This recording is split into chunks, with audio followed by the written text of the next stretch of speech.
أعوذ بالله من الشيطان الرجيم بسم الله الرحمن الرحيم. The topic of our conversation is divorce in Islam. Just like there are conditions of marriage, there are conditions of divorce. Islam protects rights of men and women equally. So it doesn't discriminate against women or it doesn't discriminate against men. Divorce can happen only under four conditions. First, the man pronounces the divorce, and that's a valid divorce, and the divorce takes place. The second one is woman asks for divorce, and both husband and wife they agree and settle on the terms, then that's a valid divorce. So the second one is the woman asks and the husband accepts based on whatever terms they agree on. Third one is woman asks for a divorce and man does not want to. Then you go to a judge in an Islamic court who tries to see if there is a room for reconciliation. If there is none, he will mediate and grant a divorce where both parties get a fair deal. Now, fourth and last one is if the husband is missing for a certain period and presumed dead, or presumed that he has abandoned his wife and he's not supporting and nobody knows where he is, then a judge in an Islamic court can grant a divorce. Now, these are the only four ways of divorce. The woman cannot divorce herself, neither can anybody else divorce the woman without husband agreeing to the divorce. And a lot of people have this misconception. I got married, and then later on, for the green card, I went and filed the divorce in I got married again in the American court or European court, and then I went and filed for a divorce in American court, and the court granted me divorce. So you are legally divorced according to the state law, but if you care about the Sharia, if you take about the Islamic law, then according to Islamic law you are not divorced. So it's your call as to what you want to follow.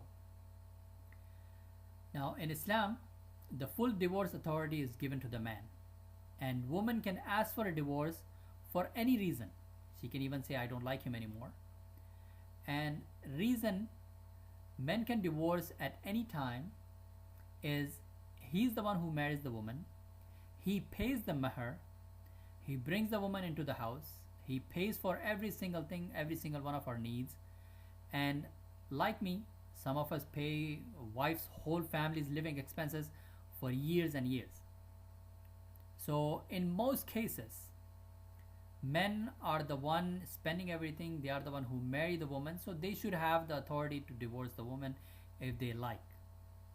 Now I'll give you a quick example as to why Islam doesn't allow a woman to have the authority to divorce.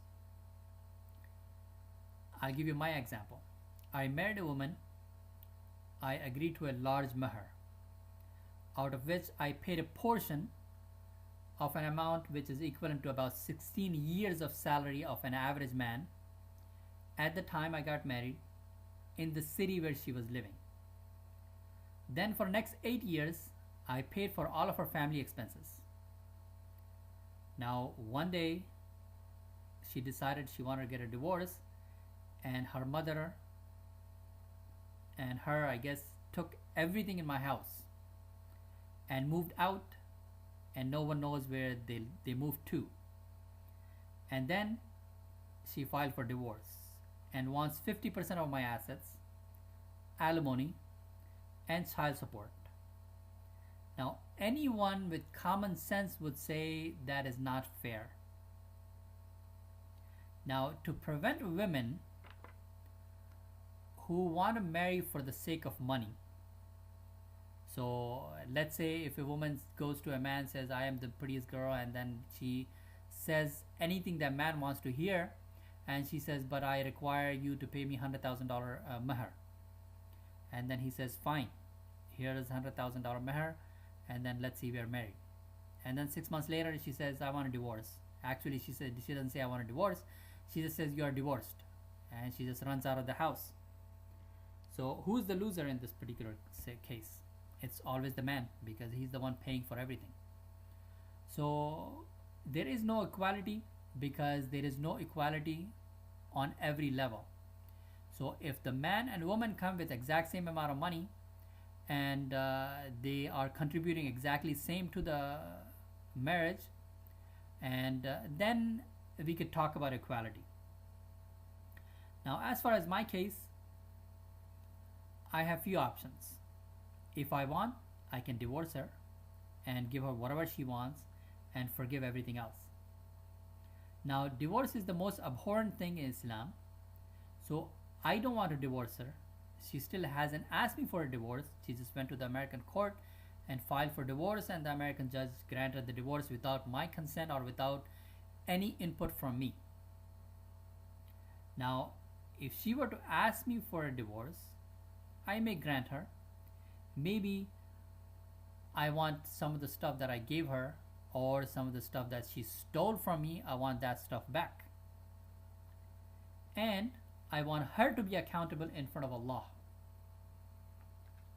Next, if she asks for a divorce, I can ask for anything and everything I have given her back.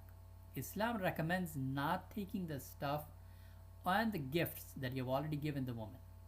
But to protect men from greedy women, there are few of them out there who want to marry just for the sake of money.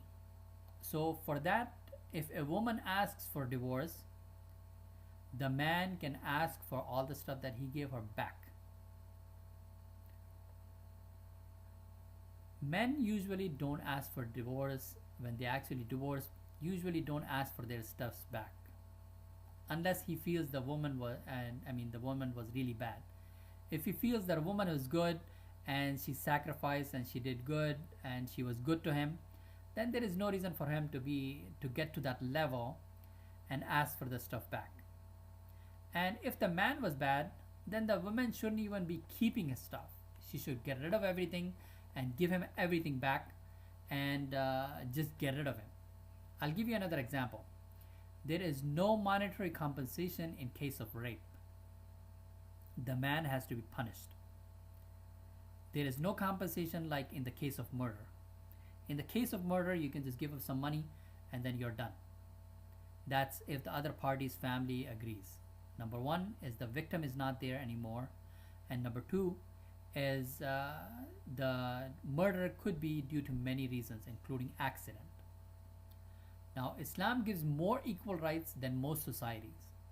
In Islam, what is woman's is woman's, what is man's is man's. And it goes a step further, that man is required to spend everything on the woman, and the woman is not required to spend anything from what she owns. Now, coming to the argument that a lot of people make. The poor woman, she spent years and years of her life, and how come she gets nothing? First, if the woman was good, then most men wouldn't even divorce a good woman. Second, the man is the one giving on the giving end, not the receiving end. He married the woman, paid her a dowry, have been paying for her for years and years. In almost all the cases, man is on the losing end of the deal. If there are kids, then 100% responsibility of taking care of the kids is the father's. Now, if the woman is divorced, she is the responsibility of her father, her brothers, or her family. Now, Islam recommends doing ihsan. And if the woman was good, then the man probably would be nice to her and then take care of whatever her needs are, maybe buy her a house or etc. etc. And if there is no one available, then it becomes the state's responsibility that they provide her a job, shelter, and everything else. To give you an example, I offered my wife many times, don't go to the courts, come settle like decent people according to Allah's way, and educated people. I will give you everything you are entitled to Islamically, and then I will do ihsan. And she refused. So these are the particular reasons and these are the conditions of the divorce. So let me recap on the issue as to under what conditions people can get divorced. First is the man has to give her divorce. Second is the woman asks for it and the man gives it. Third is woman asks and the man doesn't want to give and the court arbitrates between the two and then they can grant her a divorce. Then the fourth and last one is if the man is missing in action and just disappeared. So these are the only four conditions that a divorce is valid in Islam. That is if you care about what Islam says about divorce and etc. Thank you.